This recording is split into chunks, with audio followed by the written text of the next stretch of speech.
अस्सलाम नाज़रीन, मैं हूं असद अली तूर अपने प्रोग्राम असद तूर अनसेंसर्ड में। आज हम ज़रा बात करेंगे ज़रा जो जजेस के जो 6 ख़त के ऊपर एक 100 मोटो नोटिस चल रहा था और अब उसमें ट्विस्ट पे ट्विस्ट आते जा रहे हैं। और अब तो सरगोदा में जो एजेंसीज़ की मुदाखलत का मामला सामने आ गया है, रावलपिंडी में सामने आ गया है। Chief justice Lahore high court ने जुडिशल ऑर्डर के ज़रिए ये मामला अब चीफ जस्टिस कादी फ़ाइसा के बेंच के सामने रखवा दिया है। और चीफ जस्टिस कादी फ़ाइसा ने पिछली दफ़ा कहा था कि जो जज मुदाखलत पर कुछ ना करे उसको घर चले जाना चाहिए। तो अब देखते हैं कि वो कुछ करते हैं या घर जाते हैं, क्या ये तो उनकी चॉइस है। बहरहाल तो जो वो कहते हैं उनके सामने ज़रूर आता है, ये उनकी एक खूबसूरती है। तो दूसरी तरफ आपको मालूम है रिज़र्व सीटों के ऊपर फुल कोर्ट की समाअत ट्यूसडे से शुरू होने जा रही है। 13 रुकनी बेंच का आ गया है जो कॉज लिस्ट, और इसका मतलब है कोई बेंच में तब्दीली नहीं आई। तो इस सब पर बात करते हैं। आ तो रहे हैं, सोमवार को हल्फ बर्दारी भी होगी chief justice Lahore high court की सुप्रीम कोर्ट में बतौर सुप्रीम कोर्ट के जज जस्टिस मलिक शहजाद अहमद ख़ान साहब की। और धमाके करते सुप्रीम कोर्ट तक आ रहे हैं, क्या सुप्रीम कोर्ट में आकर उनको डंप किया जाएगा? इस सब पर बात करेंगे। हमारे साथ सीजन जर्नलिस्ट मौजूद हैं। हसनात मलिक साहब एक्सप्रेस ट्रिब्यून के कॉरेस्पॉन्डेंट हैं, मेरे सुप्रीम कोर्ट में फेवरेट जर्नलिस्ट हैं और अपना यूट्यूब चैनल भी करते हैं। आप इनका यूट्यूब चैनल भी सब्सक्राइब कीजिए, बहुत ज़बरदस्त खबरें देते हैं, इंसाइट्स देते हैं, हर वक्त लोडेड खबरें होती हैं। इसके अलावा हमारे साथ मौजूद हैं साकिब बशीर साहब, अगेन ये चैनल 92 के कॉरेस्पॉन्डेंट हैं। कवर करते हैं Islamabad high court. Islamabad high court के प्रेस एसोसिएशन के साबिक सदर भी हैं। और साकिब भाई भी बहुत अच्छी इंसाइट्स रखते हैं, और क्योंकि इस्लामाबाद हाई कोर्ट को ये एक अरसे से कवर कर रहे हैं और ये इस वाक़े ये जो तमाम अब इवेंट्स अनफोल्ड हो रहे हैं एजेंसीज़ की मुदाखलत के और जो बेनकाब हो रहा है सब कुछ, इसकी बुनियाद इस्लामाबाद हाई कोर्ट के 6 जजेस ने ही रखी और उसके बाद अब बात यहाँ तक आई है।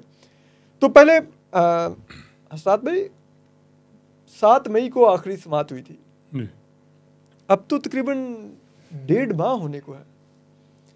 क्या मुल्क में एजेंसियों की जो मुदाखलत है अदलिया में, ये कोई इतना सीरियस मैटर नहीं है कि अब चीफ जस्टिस कादी फ़ैसल ने इसको दोबारा समाअत के लिए मुकर्रर ही नहीं अभी तक किया? 1.5 माह होने को है और 7 मई के बाद आज आप देखिए 21 जून 22 जून, क्या है ये? देखिए, एक तो जस्टिस मंसूर अली शाह बैरून मुल्क थे, इस वजह से 7 मई के बाद ये कहा गया कि जब वो वापस आएंगे तो केस टेकअप होगा। फिर जस्टिस नुसरत हिलाली, वो आपको पता है हॉस्पिटलाइज रही हैं, अभी भी वो उन्होंने दोबारा जुडिशल वर्क स्टार्ट नहीं किया। और जो अभी रोस्टर 2 दिन का है उसमें भी कोई नहीं है कि वो हैं या नहीं अवेलेबल। इस हफ्ते भी वो अपना काम शुरू दोबारा स्टार्ट करेंगे या नहीं, किसी बेंच में बैठेंगे या नहीं, ये क्लियर नहीं है। तो ये अमूमन होता है कि जब पार्ट एड मैटर होता है, सोमोटो केस था, तो अब ये पार्ट एड मैटर में जो जज है जो अब अवेलेबल होगा तो तब केस शुरू होगा, ये एक बात है मामला। लेकिन कमेटी ये भी, अगर ये अर्जेंसी है मामले की तो वो दोबारा उसमें किसी टाइम पे भी ये हो सकता है कि जी दोबारा बेंच रिकन्स्टिट्यूट कर देना है, क्योंकि ये मामला तो वो नहीं है कि एडवर्सोरियल मामला तो नहीं है कि एक तरफ से आर्गूमेंट सुनने हैं दूसरी तरफ सुनने। 6 रुकनी वैसे भी जुफ्त है गलबन ये बेंच, क्योंकि या अफरीदी साहब उन्होंने जो है वो रिक्यूज़ कर दिया, पतली गली से निकल। तो खैर वो जैसे कादी फ़ैसा का जो पॉइंट ऑफ व्यू ये था कि उनका एक बाकायदा ये आर्डर है, उनका आर्डर है, और वो एक और बज़ाहिर क्योंकि वो आर्डर हुई उसी सोच के जो जस्टिस कादी फ़ैसा चाह रहे थे। अब देखते हैं कि उनकी क्या सोच है। वो क्योंकि वो ये पॉइंट ऑफ व्यू रखते थे कि हाई कोर्ट के जजेस जब इस किस्म की इंटरफेरेंस होती है तो वो नोटिस क्यों नहीं लेते, कंटेम्प्ट करें, अगर ये प्रेशर नहीं ले सकते तो घर जाएं। ये भी आपको याद होगा कि एक जज साहब ने कहा था, और जब वो कंटेम्प्ट करें तो आप उनको एलिवेट करके सुप्रीम कोर्ट लें। तो ये अब एक मामला है कि जी अब लाहौर हाई कोर्ट ने तो कंटेम्प्ट कार्रवाई शुरू कर दी। हाँ जी। अब उसके बाद नए डेवलपमेंट हुई हैं। एक बात तो बड़ी तय है कि जो जज कंटेम्प्ट कर रहे थे जी उनको आपने एलिवेट करके सुप्रीम कोर्ट बुला लिया। एनीवे, डेटरेंस जो बनाना चाहिए था, क्रिएट करना चाहिए था कि जी उसके बाद ये जो इंटरफेरेंस ना हो, वो नहीं हुई, क्योंकि एकेडमिक एक्सरसाइज शुरू होगी। और आपको याद होगा कि चीफ जस्टिस काजी फैसला तो सो मोटो को बज़ाहिर ऐसा लगा कि वो हक में ही नहीं थे। बिल्कुल। उन्होंने तो सबसे पहले क्या किया कि वो तो फुल कोर्ट मीटिंग भी कोई सुना है कि जब टी ब्रेक हुई 11 बजे, तो जिस दिन ये 6 जजेस का खत आया वहाँ को बातचीत हुई, तो फिर मजबूरन वो मीटिंग बुलाई गई। मीटिंग जब हुई 2 दिन, तो एक दिन मीटिंग के बाद इनकी उस फुल कोर्ट मीटिंग से पहले लॉ मिनिस्टर अटॉर्नी जनरल से मिल रहे हैं, चीफ जस्टिस काजी फैसला, फिर वो मिल रहे हैं प्राइम मिनिस्टर शहबाज शरीफ से मिल रहे हैं और ख्वाहिश का इजहार कर रहे हैं कि इंक्वायरी कमीशन बनाया जाए। Former chief justice Tassaduq Hussain Jillani और अपनी ख्वाहिश पर मुलाकात कर रहे बिल्कुल हैं। ख्वाहिश का इजहार कर चीफ जस्टिस अब ये ख्वाहिश कर रहे हैं, वही- जिस एग्जेक्टिव पर इल्जाम है कि आके मुझसे मुलाकात कीजिए, और फिर वहां पर देखिए, उनके आगे वही- ख्वाहिश का इजहार कर रहे हैं कि कमीशन इस बना पे- दीजिए इस कि पे- आपने मुदाखलत की तो नहीं है। इस पे जो है वो, बल्कि जैसे मुनीब अख्तर ने बड़ा स्ट्रांगली डिसेंट किया कि नहीं मिलना चाहिए। लेकिन उसमें क्योंकि फ्यूचर की जैसे मंसूर अली शाह भी थे, हम काजी साहब पे अकेला नहीं कह सकते, वो क्यों अब उसकी नहीं रीज़न लॉजिक मिली कि एक मामला इतना सीरियस नहीं। देखें, ये जहाँ डील दी गई, मामले को जानबूझ के जो है वो कोशिश किया गया कि दबाया जाए, और वजह ये थी कि जो बज़ाहिर ये लगा कि काजी साहब समझते हैं कि ये 6 जज ने खात ये मेरे खिलाफ कुछ किया है, कोई साजिश की। वो इसको जब उनकी मुलाकात, वो कहते हैं ना, जो मेरी मुलाकात हुई रमज़ान में, जो मैंने बुला के उन 6 जजेस को उनसे 1 to 1 मुलाकातें की, वो मुलाकातों की डिटेल ज़रा साकिब भाई कभी कभी रुदार लिखेंगे साल 2 बाद, तो वो फिर उसके बाद ये बताएंगे। लम्हा मौजूद में नहीं मसला मसला ये है कि एक ऑब्जर्वेशन अभी तक चीफ जस्टिस काजी फैसला की नहीं आई, जिसमें उन्होंने अल्हम्दुलिल्लाह इस्लामाबाद हाई कोर्ट के जजेस कह रहे हैं कि इंटरफेरेंस है, लाहौर हाई कोर्ट कह रही है ओपन सीक्रेट है, पेशावर हाई कोर्ट ने तो और ख़तरनाक है, उन्होंने कहा धमकियां लगवाते हैं दहशतगर्दों से। अच्छा, लेकिन उन्होंने कोई इंडोर्स नहीं किया। उन्होंने कहा जी ये हाई कोर्ट जाने, ये मामला हम हाई कोर्ट की मामलात में किए, एक डेटरेंस नहीं बन सका। मेरे ख्याल में तो सादा लफ्जों में चीफ जस्टिस अपने जजेस के साथ नहीं खड़े हुए। Even- उन्होंने जजेस को एजेंसीज के रहमो करम पर छोड़ दिया, जिसकी वजह से फिर देखिए सरगोदा में क्या हुआ, रावलपिंडी में क्या हुआ।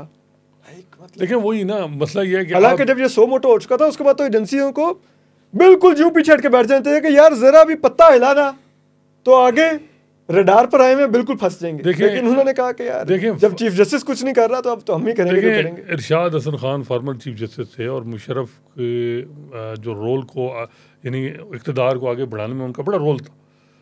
बताया जाता है उनका वाक़या, मखदूम अली खान साहब ने भी इस चीज़ को कन्फर्म किया, वो अटॉर्नी जनरल थे। एक सर्विंग मिलिट्री अफसर जो है वो जस्टिस सभी, ये सलाउद्दीन साहब जो हैं हमारे, इनके वालिद सिंध हाई कोर्ट के जो उनके पास भी रहे और सुप्रीम कोर्ट के पास चैम्बर में गया और उसने दबाव डाला। सभी साहब ने बात पहुंचाई, इधर पहुंची, वो अटॉर्नी जनरल मखदूम अली खान को बुला लिया इरशाद हसन खान ने। हालांकि मार्शल लॉ था और मार्शल लॉ का ओब्लाइज चीफ जस्टिस का गलबन ये दो की बात, और उन्होंने मुशर्रफ, क्योंकि मुशर्रफ से रब्ता तो था, उन्होंने फ़ोन किया, उन्होंने कहा जी मैं कल कंटेम्प्ट नोटिस कार्रवाई करने शुरू करने लगा हूँ उस मिलिट्री अफसर के खिलाफ। इनकी जुर्रत कैसे हुई कि जो भी मामला हो आपने मेरे जज के इस तरह गया क्यों, किस सिंध हाई कोर्ट के मेरे जज के पास गए। हाँ, और चीफ जस्टिस पाकिस्तान थे शायद। ये अटॉर्नी मखदूम अली खान भी कंफर्म कर एक मिलिट्री डिक्टेटर से जिसने वफादारी का हल्फ लिया हुआ था, वो मिलिट्री डिक्टेटर को कह रहा है कि उन्होंने, बल्कि मुशर्रफ साहब ने कहा जी कि चीफ साहब क्या हुआ, मैं देख लेता हूँ, आप क्यों घुस। तो वो आखिर में सुना है कि उसके बाकायदा जो भी उन्होंने उनको माफ़ी मांगी, जो भी मसला, यानी उसका एक जो डेटरेंस बनना था वो बन गया। एंड ये एक हो गया, SOP हो गया कि कोई भी मामला है, देखें वो खैर एक PCO जज ने आंखें दिखा दी। और जो जज चीफ जस्टिस दावा करते हैं कि मैंने तो आइन पर लिया, मैं आइन के टेक्स्ट का जवाब दूं, उन्होंने कहा कि मैं जजों के, लेकिन वो कोई ऐसा नहीं, वो कहते थे कि मेरे साथ इरशाद हसन का था कि जजेस के साथ कुछ नहीं है, जो भी कोई मामला हो तो मेरे साथ करेंगे, जो भी मेरे जजेस के साथ इंटरफेयर, कम से कम ये तो था ना। यहाँ ये सूरत हाल है कि जो अपने जज हैं उनको भी अबंडेंट, बिल्कुल कोई ब्यासरा छोड़ दो। इस्लामाबाद हाई कोर्ट के जजेस को आपने एक तरफ ट्रोलिंग हो रही है, एक तरफ उनके खिलाफ जो है वो मुख्तलिफ उनका बायोडेटा, सारा फैमिली डेटा, ये वो सारी चीज़ें निकल रही। अब ये जो लाहौर हाई कोर्ट के जजेस का, ये ATC के जजेस, मैं तो समझता हूँ कि बहुत कड़ी दिखाई है इन्होंने। और असल जो चीज़ है वो ये है कि हुकूमत की जो लीगल टीम है वो, बल्कि कल मेरी एक सीनियर ऑफिशियल से बात हो रही थी, वो खुद परेशान है कि हम डिफेंसिव हो जाते हैं। मैं समझता हूँ कि ये जो अब ATC के जजेस का मामला है, इसमें तो चीफ जस्टिस काजी फैसला को भी एम्बेरस किया गया। वो किस हद तक जाएंगे, किस हद तक एग्जेक्टिव को सपोर्ट करेंगे। देखें, फिर उनके ब्रदर जजेस, इस वक्त आपको भी पता है सुप्रीम कोर्ट में 5-6 जजेस, 6 होंगे तकरीबन, जो अनकंडीशनल काजी साहब के साथ। एक होता है ना कि जी सीनियर हैं जो कर दें अनकंडीशनल, एक माइंडसेट भी होता है कि जो चीफ जस्टिस कह दे वो कह दे, फिर वो भी मजबूरन कहेंगे जी काजी साहब बस करें। बलूचिस्तान भी मुत्तहिद है, मतलब नहीं, वो कहेंगे बस करें अब। यानी देखें ना, आप उस चीफ जस्टिस काजी फैसला की भी पोजीशन को कंप्रोमाइज कर रहे हैं, जो इस वजह से कि वो कितना फिर रोक नहीं। मुझे असल में हैरत अच्छा, होती है कि इतना एजेंसीज को कॉन्फिडेंस क्यों होता है कि हम जितना मर्जी चीफ जस्टिस काजी फैसला को एम्बेरस कर लें, वो एम्बेरस शायद। अब देखें, चीफ इलेक्शन कमिश्नर ने कहा कि ये जो इलेक्शन में जो कुछ हुआ है इसकी जिम्मेदार अदली है, आरोज नहीं दी। काजी साहब को चाहिए तो था ना कल जवाब देते, उन्होंने बल्कि उस पर कहा कि ऑनरेबल क्यों नहीं कहते जी चीफ इलेक्शन कमिश्नर। ठीक है, ऑनरेबल कॉन्स्टिट्यूशनल एक बॉडी है, लेकिन उनका कंडक्ट देखें ना, जो इस वक्त सेम पेज चल रहा है। मसला ये है कि यार देखें, वो एस्टेब्लिशमेंट के लिए ऑनरेबल है, तो काजी साहब ठीक कह रहे थे, सबको उनको ऑनरेबल कहना चाहिए। देखें, बात यह है कि वो जो कॉन्स्टिट्यूशनल बॉडी है या कॉन्स्टिट्यूशनल पोस्ट है, ठीक है, उसकी रिस्पेक्ट करनी चाहिए, लेकिन उन्होंने सारा बर्डन आप पे फेंका। उन्होंने कहा जी अदलिया की वजह से ये सारा कुछ हुआ है, इन्होंने हमें आरोज ठीक यानी जुडिशियल ऑफिसर नहीं दी जी। तो अब कहने का जो मैं ये वो 6 जजेस के मामले में मेरा ख्याल है कि हुकूमत जो है वो अब डिफेंसिव पोजीशन में होगी, लेकिन अब देखना है कि जस्टिस काजी फैसला इसका वही जो उनका पॉइंट ऑफ व्यू है वही बरकरार रखते हैं या कोई थोड़ा चेंज लाते हैं। अभी तो 6 महीने में उन्होंने कोई चेंज नहीं लाया और हर मामले में वो साथ हैं। तो अब ये है कि जो उन्होंने ये एग्जेक्टिव को, मेरा ख्याल है कि जो जजेस के साथ ओवरऑल डील करने की जो पॉलिसी है उनकी, जो कर्सिव एक्शन है, वो तो इफेक्टिव नहीं हो रहा है, बल्कि वो मज़ीद उससे उनको कहीं बहुत बड़ा नुकसान हो जाएगा। इनको अंदाज़ा नहीं, ये अलहदा बात है कि इस वक्त इंश्योरेंस जो है वो चीफ जस्टिस काजी फैसला है इस हुकूमत की। अदरवाइज जिस दिन निकल सेटअप की पूरे, अगर वो हट गए, देखे ना, बात यह है कि आप इतना ज़्यादा एक मामलात होते हैं जो आपको लीगल आप उसकी रेमेडीज़ ले सकते हैं और मसाइल हो सकते हैं। जो ये कर्सिव एक्शन आप ले रहे हैं, आप 9 मई का मुझे ये बताएं, 9 मई से 8 फरवरी के दरमियान क्यों नहीं सजाएं हुई? जो इस्तिकाम पाकिस्तान ज्वाइन कर लेता था वो उनको आप छोड़ देते थे और दूसरों को। फिर यह है कि पुलिस ने इन्वेस्टिगेशन ठीक नहीं की, प्रोसिक्यूशन आपकी बुरी थी, आखिर में आप सारा ब्लेम जजेस पे लगा रहे हैं और जजेस को कह रहे हैं कि जी 1 साल बाद सजाएं शुरू हों और ट्रायल शुरू हों, पहले क्यों नहीं हुई सारी चीज़ें। तो सारा 9 मई के जितने केसेस हैं, अगर जान भी थी तो वो उसकी एग्जेक्टिव जिम्मेदार है, न कि जजेस हैं, क्योंकि एक टाइम होता है, उस टाइम पे आपने उसके पॉलिटिकल मकासद लिए, उसको लीगल तरीके से केसेस को नहीं चलाया, चाहे साइफर हो चाहे 9 मई हो। और अब आप कहते हैं जी जज जो हैं वो ये हैं।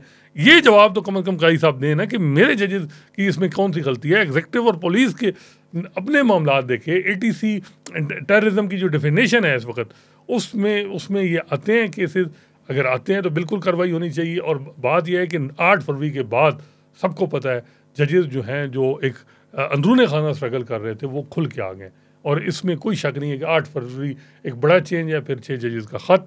अब काजी साहब कितना चीज़ें, मुझे तो लग रहा है कि ये जो रिज़र्व सीट वाला केस है इस पर हम फिर बात करेंगे कि वो उसके बाद अगर वो उसकी पोजीशन, तो फिर तो काजी साहब के हाथ में क्या रह जाएगा अगर वो सीटें भी निकल जाती हैं, यानी PDM या किसी को नहीं मिलती, PTI को मिलती हैं या किसी और को मिल जाती हैं, तो उसके बाद अगर कॉन्स्टिट्यूशन अमेंडमेंट नहीं होती फिर क्या होगा? अच्छा जी, साकिब बशीर साहब एक चीज़ बताइए, हसनात मलिक साहब ने तो बताया, लेकिन वो कल मतीउल्लाह जान साहब ने कहा कि जस्टिस शहजाद मलिक ने गरम आलू चीफ जस्टिस काजी फैसला की तरफ उछाल दिया है।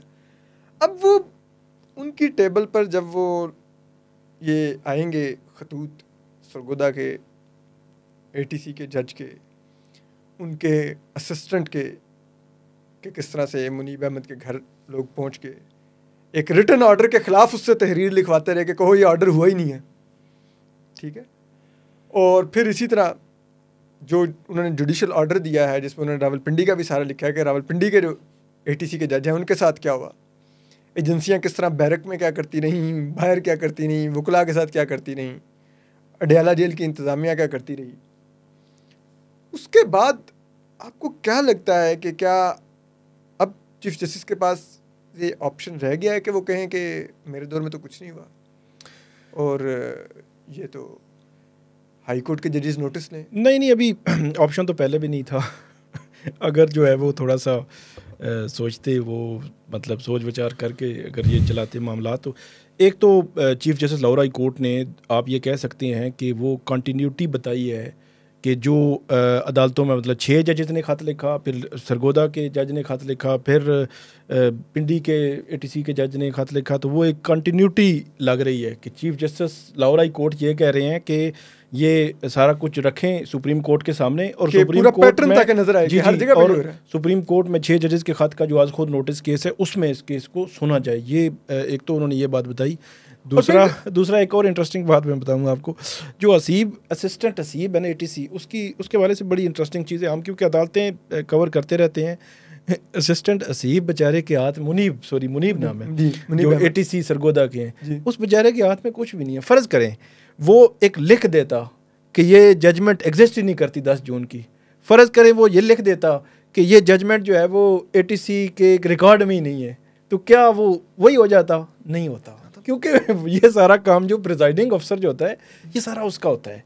मतलब जजमेंट प्रिजाइडिंग अफसर ने दी, ओपन कोर्ट में दी, सारों के सारों लोगों की मौजूदगी में दी, और उसके बाद उसको जारी किया।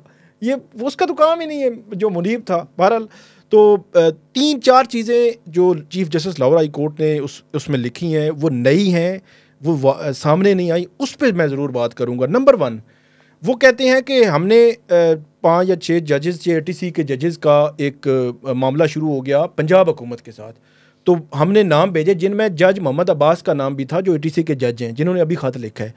तो उन्होंने कहा हम ये नाम भेजे हम पंजाब हुकूमत को कि इनको नोटिफाई करें। तो उन्होंने एक कमेटी बना दी कि असेसमेंट कमेटी टाइप कोई बना दी, और वो एक फटा जो है वो शुरू हो गया पंजाब हुकूमत और लाहौर हाई कोर्ट के दरमियान। तो मीनवाइल उन्होंने बुलाया उनको और मामला वो सेटल हो गया, उनके नोटिफिकेशंस हो गए। अच्छा, इसमें चीफ जस्टिस लिखते हैं, उन्होंने स्पेसिफिकली एटीसी के जजेस का कहा, एक जज का नहीं। उन्होंने कहा जितने जजेस अपॉइंट हुए हैं तमाम के हवाले से शिकायत आ रही हैं कि उनको कहीं ना कहीं इन्फ्लुएंस किया जा रहा है। और पिछले दिनों उन्होंने एक स्पीच की थी पिंडी में ही, उसमें उन्होंने कहा था कि बहुत सारी और शिकायत भी हैं, लेकिन क्योंकि वो किसी फोरम पे अगर उनको साबित करना पड़े वो नहीं किया जा सकता, तो इसलिए हम जो है उसको किसी मंजरे आम पे नहीं लाए। लेकिन और भी जो है वो कंप्लेंट्स मौजूद हैं, सिर्फ ये जो है वो कंप्लेंट नहीं आई। तो ये एक एस्पेक्ट जो है वो बहुत इंपॉर्टेंट है कि वो सिर्फ एक जज नहीं, जजेस की बात कर रहे हैं, और जो नए अपॉइंटीज हैं सारे जजेस। और फिर उन्होंने जो लिंक किया है वो ज़्यादा खौफनाक है। मेरा ये ख्याल है कि मेरा पहले दिन से व्यू है हमारा कि 9 मई में जो लोग जिस तरह भी कल्प्रिट्स हैं, मुलविस हैं, स्पॉट पे थे, लाहौर में थे या इस्लाम पिंडी में थे या फैसलाबाद में थे या मियाँ वाली में थे, उनके खिलाफ आप कार्रवाई करें। जो जो उसमें साबित होता है उनको आप सज़ा दे दें, कोई दो राय नहीं है इस पर। लेकिन मसला ये है कि पहले दिन से मेरा व्यू तो ये था कि जहाँ पे 200 लोग थे, अगर आप 2000 डाल देंगे तो वो आपका पूरा केस ख़राब हो जाएगा। अगर आप जो मुराद रास जिसके हवाले से 4-9 मई के एक हफ्ते के अंदर अंदर या उन दिनों में आईजी पंजाब एक प्रेस कॉन्फ्रेंस करते हैं और वो देते हैं कि लाहौर में जो अटैक्स हुए उसमें मुराद रास का या इनका नाम भी लेते हैं, और बाद में जो है वो एक प्रेस कॉन्फ्रेंस करते हैं और उनका नाम चला जाता है, या इस तरह और भी नाम, क्योंकि उन्होंने आईपीपी ज्वाइन कर ली थी ना, फिर उनका नाम चला गया। फिर होता ये है कि आपका पूरा केस खराब हो जाता है कि अब जो एटीसी जज है सरगोदा के, उन्होंने जो लिखा है जजमेंट वो आप पढ़ें, वो प्रोसिक्यूशन क्या कर रही है। मतलब मुझे तो ऐसे लगता है कि वो पूरी जजमेंट पढ़ने के बाद कि प्रोसिक्यूशन ने इसका मतलब ये है कि ठीक है, उन्होंने कहा जैसा तैसा है, सज़ाएं तो होनी ही होनी है। अब क्योंकि कह जो दिया है तो सज़ाएं होनी है, कहने से सज़ाएं नहीं होती, आपने प्रूव करना होता है।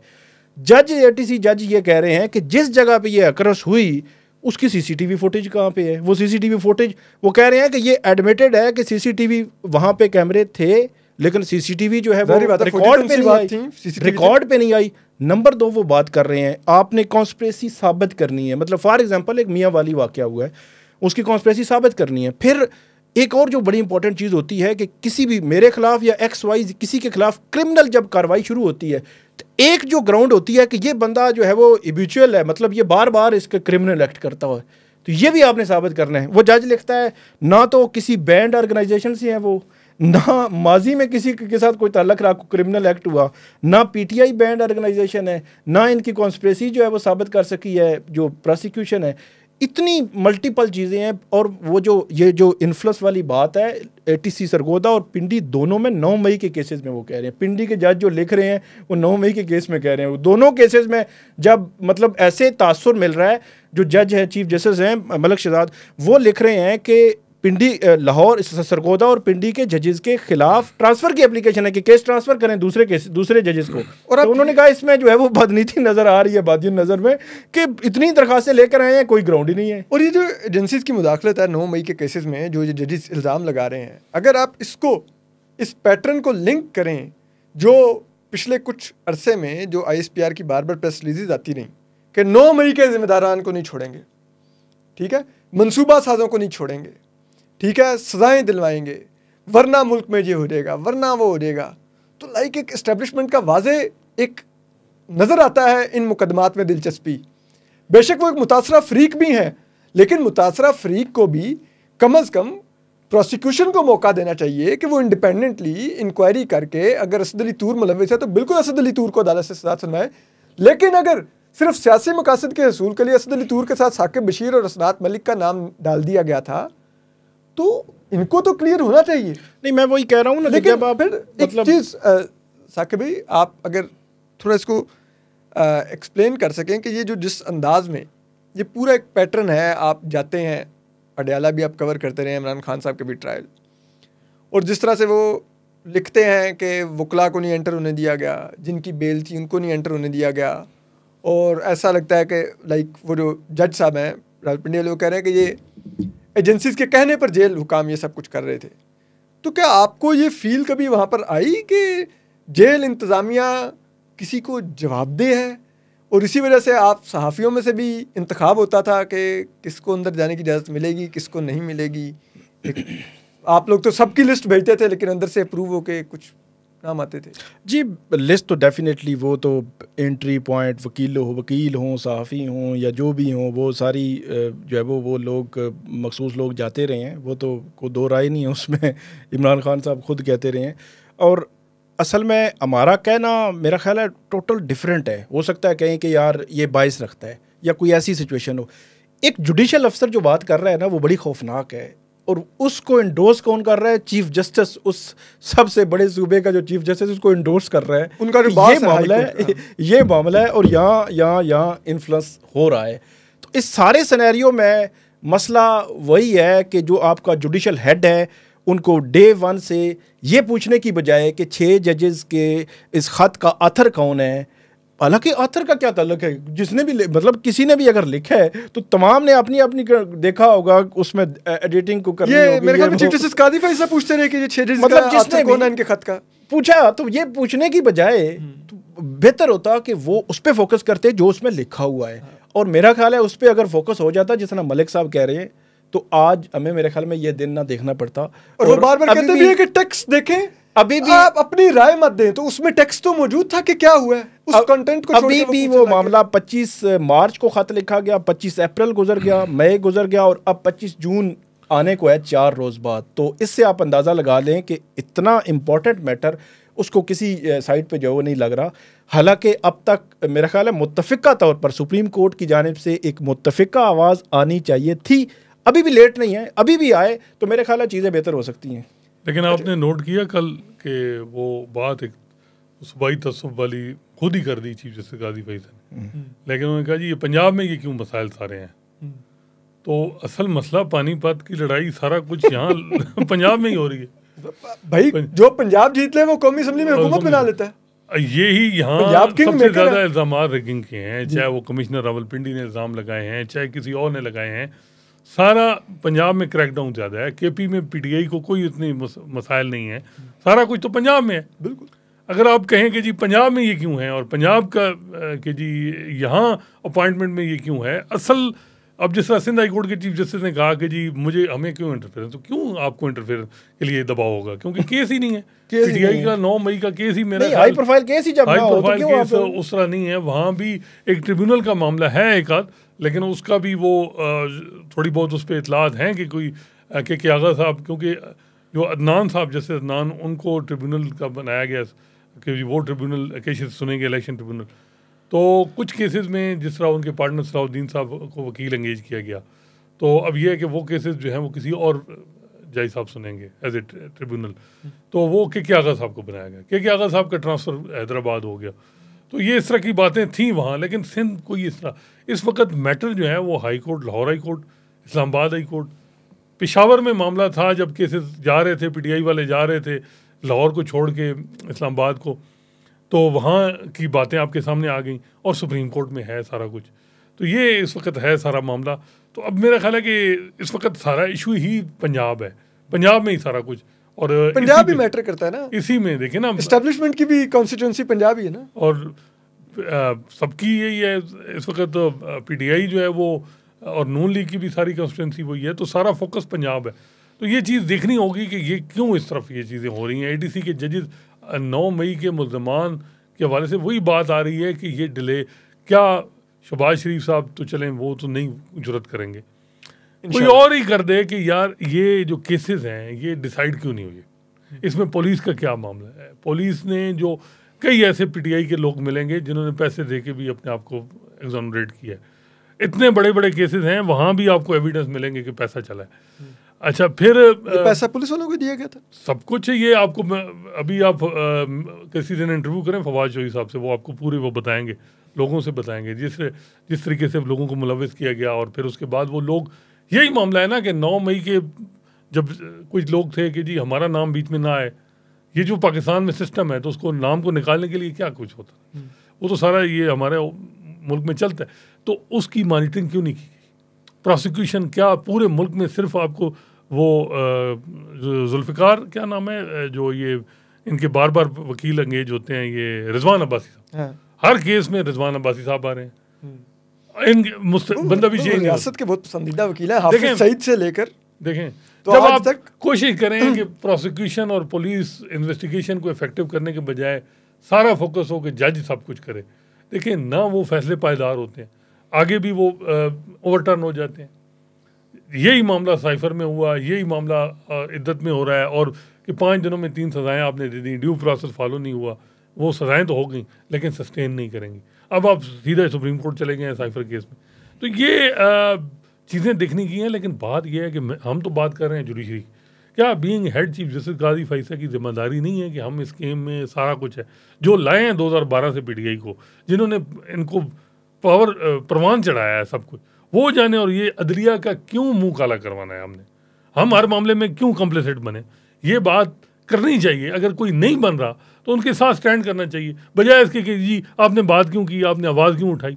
ये मामला जो है ये मेरे दौर में तो कुछ हुआ ही नहीं। वो देखे ना, ये बात मेरे दौर का तो कवा सफेद ही है। ये अभी बातें आएंगी कि आपके दौर में क्या कुछ हुआ, साकिब निसार भी क्या पता प्रेस कॉन्फ्रेंस कर दें, अब ये हालत आ गई है कि तो देखिए ना, बात यह है कि जब आप इस तरह करेंगे, अब तो फिर जैसे मुनीब अख्तर जब फिर 13 जनवरी का जिक्र करते हैं, फिर आप एक्सप्लेनेशन, क्योंकि उन्होंने करनी है, उनके दो साथी आपने घर भेजे हैं, ठीक है, एक तो चलें वो रिज़ाइन कर गया, उस पर हम अभी फ़िलहाल हिस्ट्री डिसाइड करेगी, दूसरे मज़ाहिर नकवी साहब के हैं, तो वो तो आपने उनको टफ टाइम दिया, तो उन्होंने भी तो आपके जो आपकी वीकनेस है उसको नहीं छोड़ना।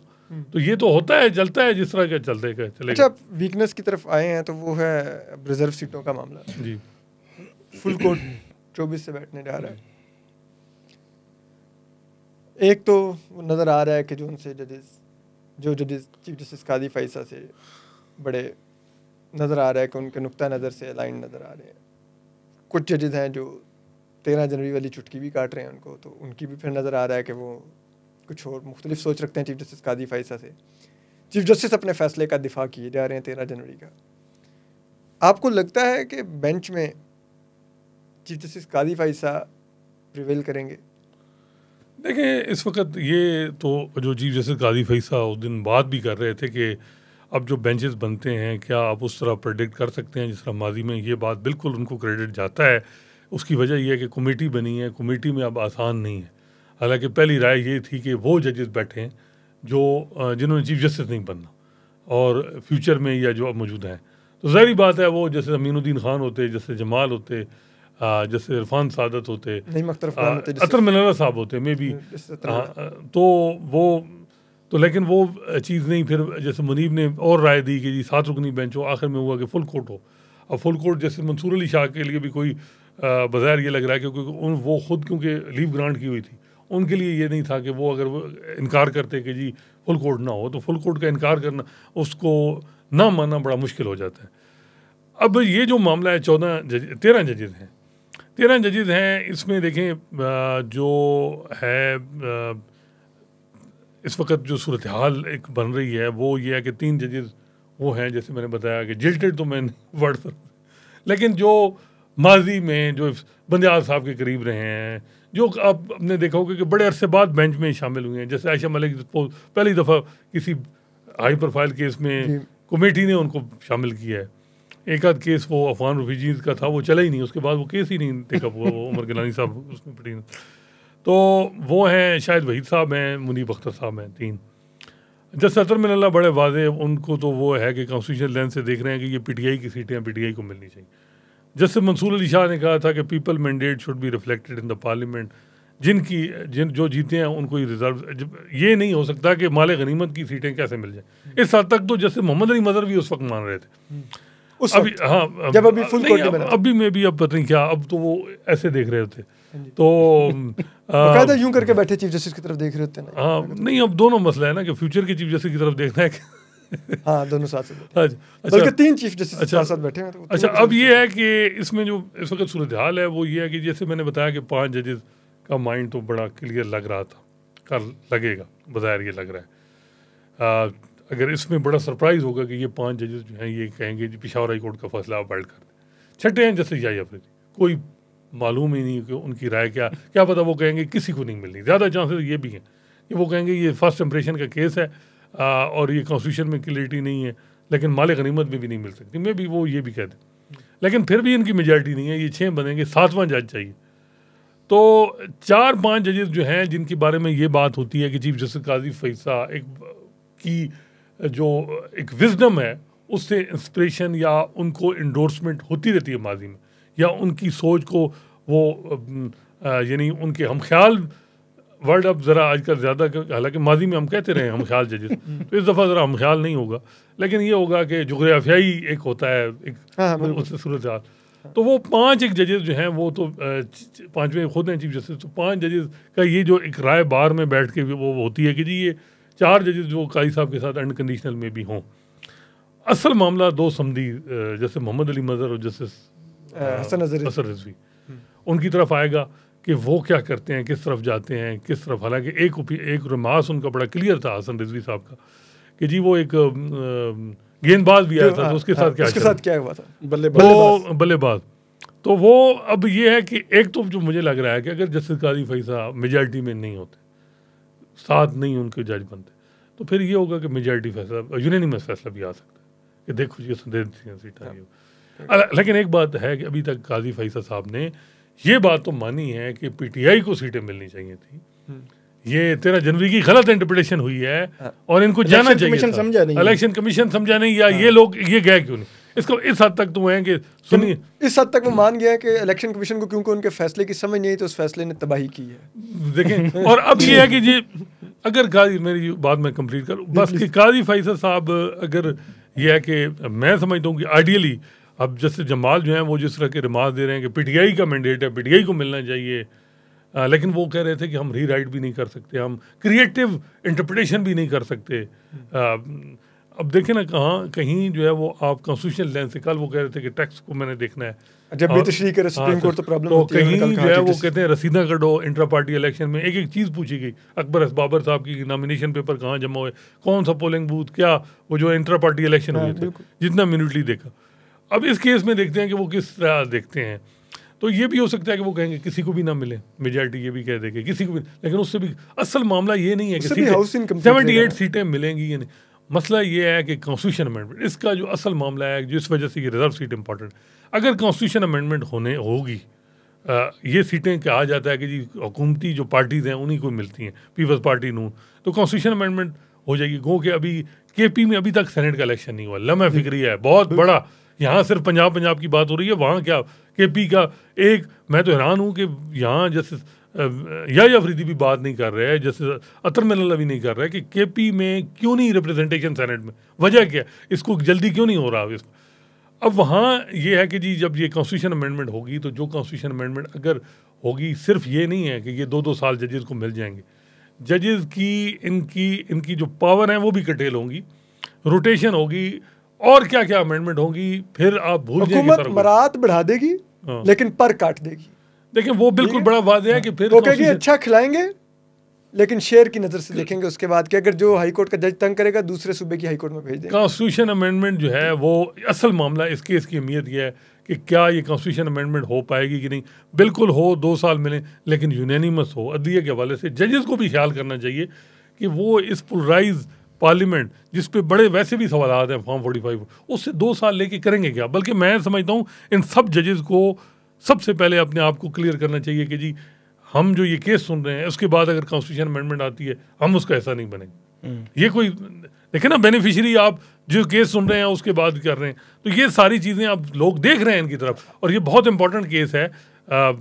और ये आइडियली तो ये यूनानिमस फैसला आइदर वे भी आ जाए तो उससे सुप्रीम कोर्ट मजबूत होगी। साकिब बशीर साहब, एक बात जो हसनात मलिक साहब ने कही कि एक जजेस जिनका सब का इस वक्त कॉन्फ्लिक्ट ऑफ इंटरेस्ट भी बनता है कि अगर वो ये रिजर्व सीटें हुक्मरान इत्तेहाद को दे देते हैं, ठीक है, जो कि उनका मैंडेट नहीं बनती, तो इसका मतलब है फिर उसके बाद कॉन्स्टिट्यूशन अमेंडमेंट से अगर अपनी मुद्दत बढ़ा लेते हैं ये जजेस, इनको सारी बात है बेनिफिट होगा उसका, तो फिर क्या साख रह जाएगी सुप्रीम कोर्ट की, क्या साख रह जाएगी पाकिस्तान की अदलिया की। वैसे तो ऑलरेडी ज़मीन से लगी हुई है, ठीक है, लेकिन आपको लगता है जो बेंच में डिवीज़न है उस डिवीज़न में chief justice Qazi फाइसा end of the day prevail कर सकेंगे, उनकी ओपिनियन प्रिवेल कर सकेगी, या आपको लगता है कि दूसरी साइड की ओपिनियन प्रिवेल करेगी या कोई यूनानिमस फैसला आएगा? क्या आपको क्या नज़र आता है? एक तो वो जो दूसरा मामला था ट्रिब्यूनल वाला, सिर्फ एक चीज़ मैं ऐड कर दूं फिर आगे बढ़ते हैं। उसमें जो ट्रिब्यूनल की तैनाती है, जजेस ट्रिब्यूनल तैनाती में, उसमें लाहौर हाई कोर्ट के साथ इलेक्शन कमीशन का जो फड्डा कहेंगे हम, वो ये चल रहा था कि उन्होंने पैनल भेजना था। उसमें से मतलब हमें 6 चाहिए थे तो आपने 8-10 भेजने थे तो 6 हम उसमें लगा देते। इस तरह नहीं है कि 6 आप भेजेंगे तो 6 के 6 हम लगाएंगे। अब मामला ये है कि सुप्रीम कोर्ट ने कहा है कि क्या बाकी सूबों में डिस्प्यूट नहीं क्यों नहीं आया और यहाँ क्यों आ गया और इस तरह का। अब सवाल ये आना है, कुछ मेरे ख्याल फैक्ट्स आएंगे सामने कि क्या सिंध हाई कोर्ट से भी पैनल जजेस मांगे गए, क्या बलूचिस्तान हाई कोर्ट से भी पैनल जजेस मांगे गए, और क्या केपी जो पेशावर हाई कोर्ट से भी पैनल जजेस के नाम मांगे और पैनल जजेस के नामों में से सिलेक्शन हुई। या अगर फॉर एग्जांपल 8 जज चाहिए थे तो सिंध हाई कोर्ट ने 8 नाम भेजे, आपने नोटिफाई कर दिया। 6 जज चाहिए थे केपी से या 10 चाहिए थे तो उन्होंने नोटिफाई कर दिया। बलूचिस्तान भी इसी तरह हुआ। तो फिर election commission Lahore high court के साथ जो फंड है उसको जस्टिफाई कैसे करेगा? ये एक बड़ा इंपॉर्टेंट सवाल है। इस हवाले से तफसीलात आएंगी क्योंकि ये एडजर्न भी इसीलिए हुआ है, इनको स्टे भी इसीलिए नहीं मिला कि आप अपने आप को तो पहले क्लियर करें ना। फिर इलेक्शन कमीशन पे ये भी है जो कल सलमान अकरम राजा ने बात की थी कि 20 फरवरी को जब लाहौर हाई कोर्ट को उस वक्त के चीफ जस्टिस अमीर भट्टी साहब ने, वो भी वैसे मुझे अजीब ही लगा, उन्होंने 2 नाम भेज दिए, बाकी नाम ही नहीं दिए। तो उन्होंने कहा कि 20 फरवरी से लेकर 5 या 4 अप्रैल तक जो चलता रहा, 25 मार्च को आई थिंक इन्हों दी आपस में खतो खिताबत शुरू हुई लाहौर हाई कोर्ट की और इलेक्शन कमीशन के दरमियान। तो 4 अप्रैल को जो चीफ जस्टिस ये मलिक शहजाद साहब, इन्होंने नाम भेज दिए, 5 या 6 नाम जो है इन्होंने भेज दिए। तो अब जो ये 20 फरवरी से लेकर आज तक, या अब ये कहें कि ये जून के पहले वीक तक, ये जो एरिया दरमियान में गया है, जो ट्रिब्यूनल ने काम करने थे, 180 दिन होते हैं, तो इसमें 3-4 माह जो ज़ाया करने का ज़िम्मेदार कौन होगा? इलेक्शन कमीशन ने क्यों ये सारी चीज़ें ठीक नहीं की? तो ये बहुत सारे सवालात हैं जिनको ट्रिब्यूनल्स में भी उसको जवाब देने होंगे इलेक्शन कमीशन को। जो दूसरी बात आपने की मखसूस नशिस्तों के हवाले से, मेरा ये ख्याल है कि एक तो जो राय जजेस की है, कुछ जजेस की जिस तरह की डिवीज़न मलिक साहब ने बताई है, डेफिनेटली यही बज़ाहिर जो है वो यही लग रहा है कि यही सिचुएशन बनेगी। लेकिन यह है कि एक चीज़ को अगर ये सुप्रीम कोर्ट के साथ या 8 या 6 मतलब जो ज़्यादा जजेस हैं, अक्सरियत जो है वो ये नशिस्तें उठा के अगर ये दे देती है हुक्मरान इत्तेहाद को, और बात हुई थी पहले भी जब इन्होंने लीव ग्रांट की, उस वक्त भी ये बात हुई थी कि ये पब्लिक जो है, पब्लिक ने मैंडेट एक मखसूस पार्टी को दिया है, ये मैंडेट आप उठा के दूसरी पार्टी को दे देंगे जिसका जो मंशूर भी है, जो भी उसने करना है, आगे पता चल रहा है तरमीम आनी है। क्या सुप्रीम कोर्ट की ये जो जजमेंट आएगी, बेशक 7 जजेस की आए, क्या ये आगे मुस्तकबिल में चलकर जिस तरह बल्ले के निशान के फैसला है, आज तक वो जस्टिफाई कर रहे हैं, उसका दिफा करने की कोशिश कभी कर रहे हैं, इलेक्शन कमीशन को समझ नहीं आई, तो क्या इस किस्म का अगर फैसला आएगा कि ये सारा माले गनीमत उधर बांट दें, तो इसको कभी ये दिफा कर सकेंगे? बिल्कुल भी नहीं कर सकेंगे। इसलिए ये बड़ा अहम केस है, और इसमें जो आप ये कन्फ्लिक्ट ऑफ इंटरेस्ट की बात, ये बहुत इंपॉर्टेंट है। ये बड़ा क्लियर करना चाहिए ये जजेस को कि ये हुकूमत कल अगर आप कर देते हैं उनके हक में, तो वो आपको देंगे कि ये 2-2 साल बढ़ा दें, ये कर दें, वो कर दें। वो बुनियादी तौर पर होगा यही कि इनके ये पारशर काट दें और इनको दें इख्तियार, इनको सहूलतें दे दें, इनके बढ़ा दें 2-2 साल इनकी सर्विस। ये बेंच को बड़ा क्लियर करना, बेंच को क्लियर करना चाहिए। फिर जो बेंच के जो हेड है, डेफिनेटली कल अगर आईनी तरमीम होती है, इन्हीं के जजमेंट पे, मतलब देखें ना कि सिंपल सी बात है, इस सुप्रीम कोर्ट की जजमेंट पे सब देख रहे हैं कि वो आईनी तरमीम होनी है या नहीं होनी तब है जब उनको 78 नशिस्तें मिलनी है। मतलब जजेस को पता था भी कमेटी में कहते रहे कि जिन्होंने चीफ जस्टिस बनना है वो मत बैठे। जिस तरह मलिक साहब ने बताया कि ये चीज़ भी डिस्कस हुई थी जिस दिन ये फुल कोर्ट का हवाला हुआ कि फुल कोर्ट बैठना है या लार्जर बेंच बनना है या जो भी होना है, तो ये उस दिन भी कि बेनिफिशरी वाली ये बात उन जजेस को ज़रूर देखनी चाहिए कि 24 या 25 जून को या 28 जून को या जुलाई के पहले वीक में आपको जजमेंट देते हैं और आप वो आगे अगस्त में अमेंडमेंट हो जाती है और उसके बेनिफिशरी आप होते हैं, सबसे बड़े बेनिफिशरी आप होते हैं कि आपकी एक्सटेंशन हो जाए या आपकी रिटायरमेंट की एज बढ़ा दी जाए। तो ये चीज़ें बड़ी क्लियर करनी चाहिए इनको। और सुप्रीम कोर्ट से अगर ये मैसेज ना गया तो इसके बड़े जो है वो कल तो लोग सरेआम हर कोई कहेगा निचली अदालतें, हाई कोर्ट, निचली अदालतें भी गई। कन्फ्लिक्ट ऑफ इंटरेस्ट क्या बात होती है? देखें उन जजों ने तो कर लिया ना सब, उन्होंने खुद ही जजमेंट दी और खुद ही जो है वो बेनिफिशरी हुए। अच्छा, आखिर में आखिरी टॉपिक की तरफ आते हैं, मैं असनाद भाई की तरफ भी आता हूँ। साकिब भाई, लाहौर हाई कोर्ट से chief justice Lahore high court Monday को सुप्रीम कोर्ट आ जाएंगे, मलिक शहजाद अहमद खान साहब, आपको लगता है कि यहाँ पर लाकर वो अब उनके लिए कोई फंदा तैयार है या उनको डंप किया जा रहा है? क्या होने जा रहा है? क्योंकि वो जो उनकी साहबजादी के मामले के ऊपर जो एक कंप्लेंट ऑलरेडी मौजूद है, तो क्या लगता है कि ऐसे मौके पर उनकी एलिवेशन दुरुस्त थी, बजाय इसके कि पहले उस कंप्लेंट को सॉर्ट आउट हो लेते फिर उसको बोलते, या बहुत ज़रूरी था क्योंकि बहुत इस्टेब्लिशमेंट तंग आ गई थी, उन्होंने बहुत तंग करना शुरू कर दिया था? अब तो हमारे पास दोस्त ट्वीट्स भी कर रहे हैं कि जुडिशल एक्टिविज्म की कीमत चुकाने का वक्त आ गया। एक तो जिन दिनों लाहौर हाई कोर्ट का लाहौर में वकीलों के साथ एक फटा चल रहा था, तो उनकी जानिब से एहतजाज किया जा रहा था, तो उस एहतजाज के आखिर में एक वकील साहब बात कर रहे थे, तो उन्होंने कहा कि बात हो गई है हमारी, मतलब गल हो गई है। अब वो जो बात है वो कहीं उन्होंने नोट की, तो वो आज से तकरीबन मेरा ख्याल है जब ये एलिवेशन वाली बात थी तो इससे भी 2-3 हफ्ते पहले की वो बात थी, तो वो गल हो गई। फिर उनको वो ले आए ऊपर, जो चीफ जस्टिस काजी फाइसा ने भी फेवर किया इस बात को। वकील एहतजाज वो मलिक शहजाद अहमद खान साहब के खिलाफ कर रहे थे, खिलाफ एहतजाज करते हुए उन्होंने कहा कि साडी गल हो गई है, छूट जाएगी। जी गल हो गई है और वो फिर साबित भी हो गया। फिर चीफ जस्टिस ने भी इसकी हमायत की, अगरचे वो जो जजेस माजी में जस्टिस मुनीब और जस्टिस मंसूर अली शाह और वो जो कहते थे कि हम ख्याल और माजी में इकट्ठे नहीं थे, लेकिन वहाँ जो है वो इकट्ठे हो गए, इकट्ठे नज़र आए कि ये इनको रहना चाहिए। बहरहाल अब मामला ये है कि वो अब आ चुके हैं, हमें इससे आगे देखना है। उनके लिए मुश्किलात तो बहुत हैं। एक चीज़ बड़ी क्लियर है कि जब ये मामला उनकी जो बेटी है, ये तकरीबन 1.5-2 साल दबा रहा। पुलिस भी, इस्लामाबाद की पुलिस ने भी कोशिश नहीं की, कहीं से भी कोशिश नहीं हुई। लेकिन जैसे ही जो चीफ जस्टिस हैं, मेरा ख्याल है उन्होंने एक तो जो तजावीज़ दी थी, जो 6 जजेस वाले ख़त के मामले में बड़ा क्लियर, फिर उन्होंने वो ओपन सीक्रेट है 80 जजेस की तैनाती थी, फिर ट्रिब्यूनल्स के नाम जो भेजे गए, वो जो नाम आए थे उस नामों पे भी बड़ा वो कहा जा रहा था कि ये बड़े इंडिपेंडेंट जजेस हैं ट्रिब्यूनल्स के। तो ये चीज़ें जब एक्टिव होना शुरू हुई तो वो जो कंप्लेंट थी वो भी एक्टिव होना शुरू हो गई, वगरना इस्लामाबाद की पुलिस ने उस पर कुछ जो है वो आगे चीज़ें नहीं बढ़ी हुई थी, वो जू की तू पड़ी हुई थी। अब मामला बहरहाल काफ़ी आगे जा चुका है। मेरा ये ख्याल है कि ये इनके लिए मुश्किलात पैदा कर सकता है आगे चलकर, अगर इनके खिलाफ कोई लोग आ जाते हैं। तो इस हवाले से मजीद बहरहाल मलिक साहब बहुत अच्छी इन्फॉर्मेशन दे सकते हैं।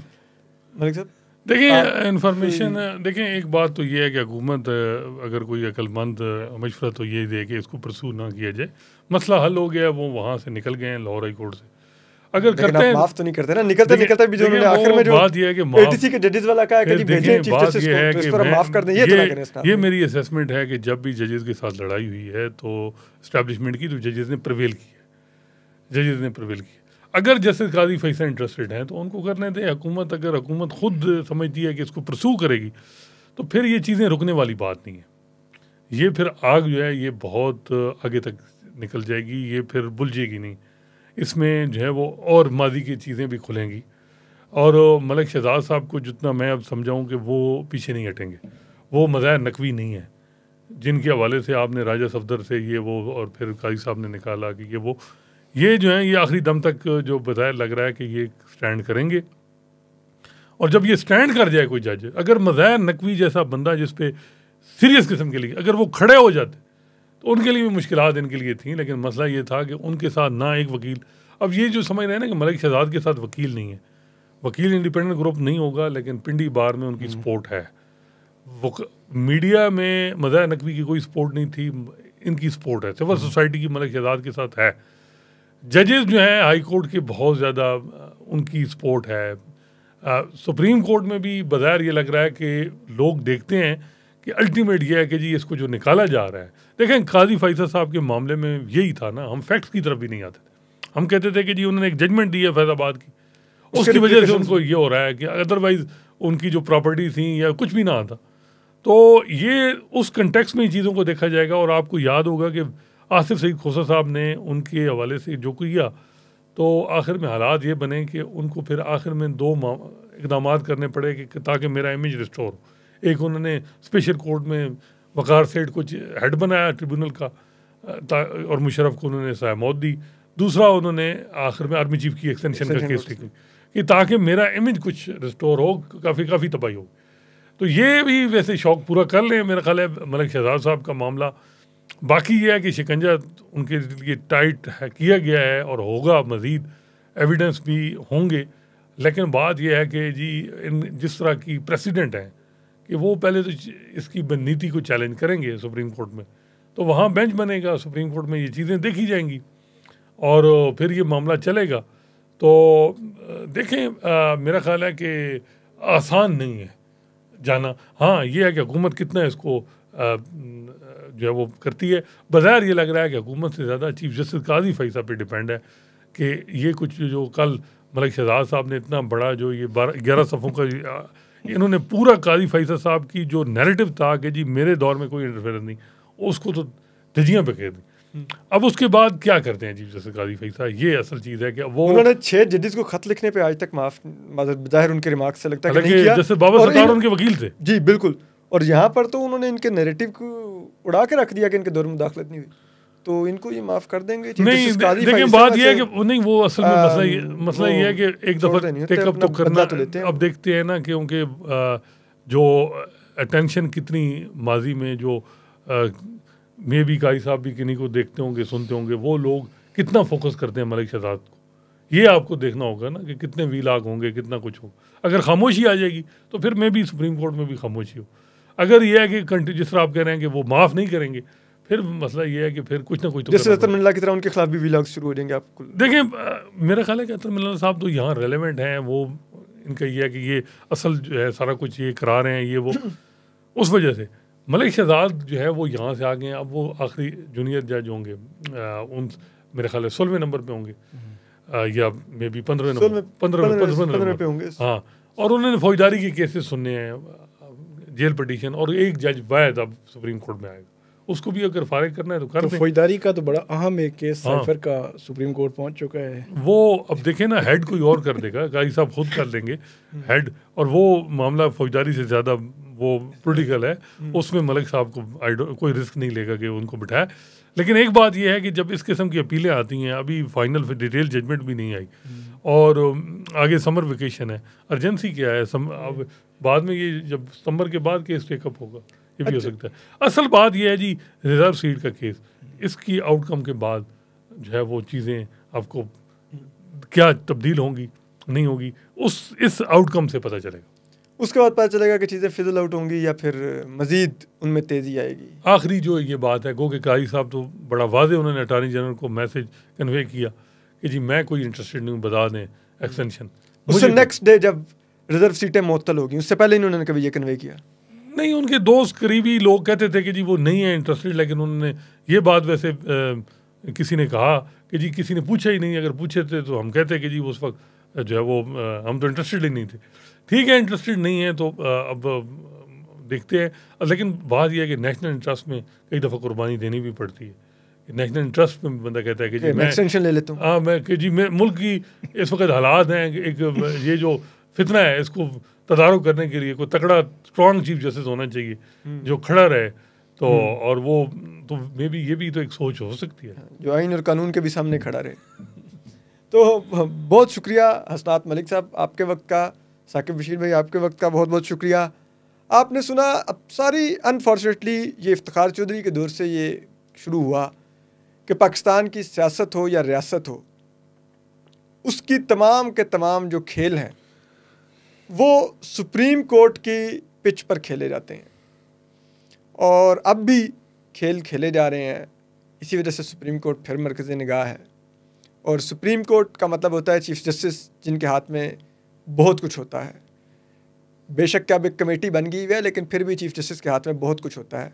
आप देखिए ना कि अब चीफ जस्टिस कादी फ़ाइज़ ईसा हैं तो मुदाखलत फिर भी नहीं रुक रही, क्योंकि चीफ जस्टिस कादी फ़ाइज़ ईसा हैं। और अब देखते हैं कि वो अगली समात पर क्या करते हैं। तो बहुत कुछ होता है सुप्रीम कोर्ट में। हम आपको अपडेट करते रहेंगे। अपना ख्याल रखिए। अल्लाह हाफिज़।